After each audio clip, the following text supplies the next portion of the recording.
Okay, so this is a brief tutorial on how to use the Linguistics and Language Behavior Abstracts database that you can find at UNO's library. So first we're going to go to Academics, go to Library, and then we're going to go to All Databases, A to Z, right here. And then we're going to click on L, and then we're going to click Linguistics and Language Behavior Abstracts.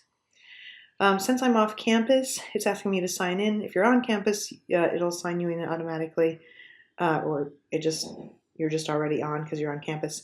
Otherwise, it's just your student ID number and I think your email or Blackboard password. So I'm logging in. Now, this is the search page that pulls up for me because this is what I always use, but I think the default is this one, the basic search. So I recommend actually the advanced search.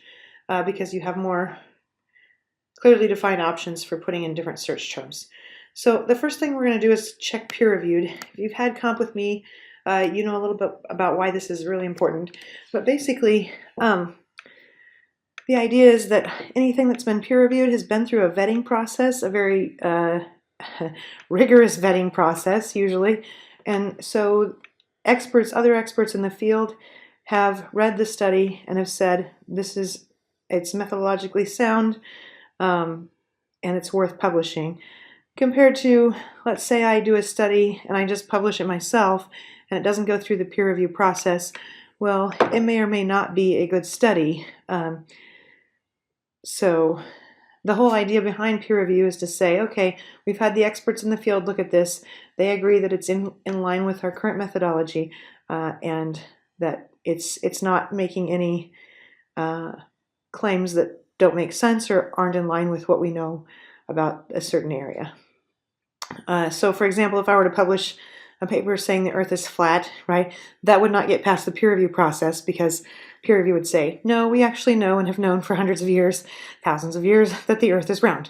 So, well, there's some debate on whether it's thousands or hundreds. But anyway, the point is we have peer review to make sure that that the papers have been properly vetted and that they're in line with what we know currently about the field. So as far as search terms, you'll see there's a number of lines, and we're going to add some lines here. But the nice thing is that with this search term, we can get some pretty specific results. So I'm just going to use my research area, which is L2 pronunciation, and so I'm starting with pronunciation. And then I'm going to do and phonetics or phonology, because those are other terms that might be used to talk about second language pronunciation. So I want to include as many terms as possible because I want to make sure that I'm not limiting relevant results that would be useful for me when I'm, for example, if I'm writing a paper and I need to show this is how my research fits into the rest of the research in the field.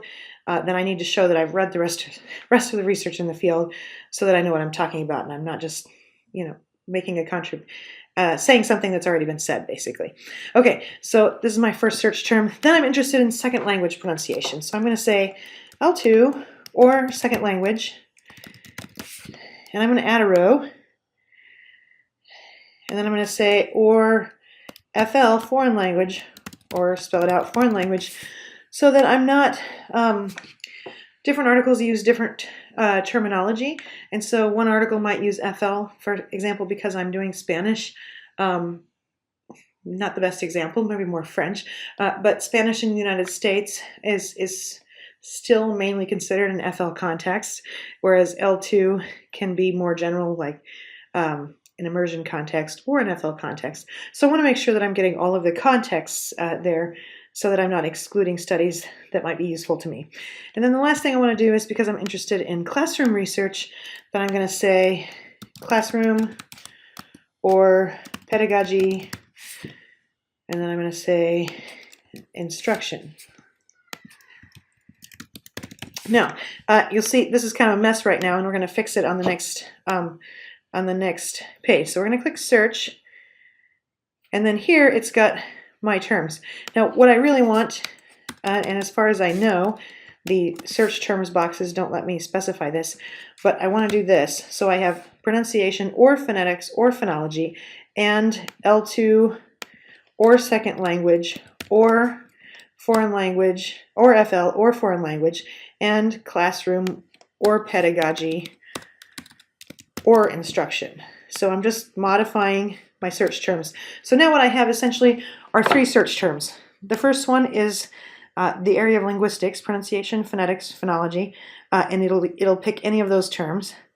Then I'm only interested in second language, so I don't care about first language acquisition of pronunciation. So I've got L2 or second language or foreign language or FL or foreign language. And then because I'm interested in classroom research, I've got classroom or pedagogy or instruction.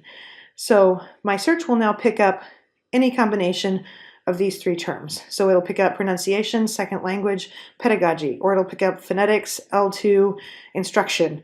And that'll give me the maximum number of results for what I want to do. So I'm going to click search now. And I still get 961 results, which is plenty. So, okay, so then you look and to see what's relevant. So I might want to limit my search a little bit more. Say, because I'm in Spanish, I might want to say I'm only interested in results in Spanish. So then I can add and Spanish, and that'll limit my results to something much more reasonable. Okay. Then basically I just start clicking on articles. Now you have to look at the abstracts. For example, this one, if I remember right. Yes, this is not actually a research study, it's a description of a pedagogical approach. So this is valuable and it should be published because this is really useful information. But as support for research in the field, it won't work because it's not collecting any data about students and how they learn Spanish pronunciation. It's just saying, here are some activities you can use. So it's valuable pedagogically. But from a research standpoint, to back up an argument about whether instruction is effective or not, for example, it's really not useful. Okay, but this one, for example, very new article, is saying, okay, reports on pronunciation gains, first, second, and third year learners, 95 students made after receiving explicit instruction or more implicit treatment. Okay, so this one is actually looking at learners. It has real data, and so it's going to be a better support article for what I'm looking for, which is if classroom instruction is beneficial for pronunciation, for acquisition of pronunciation. So then I want to get this one because this is good for what I'm doing. So I just click here and I can get it through UNO. So I just click on this. No, I don't. Let me go back. Full text. Let's try that.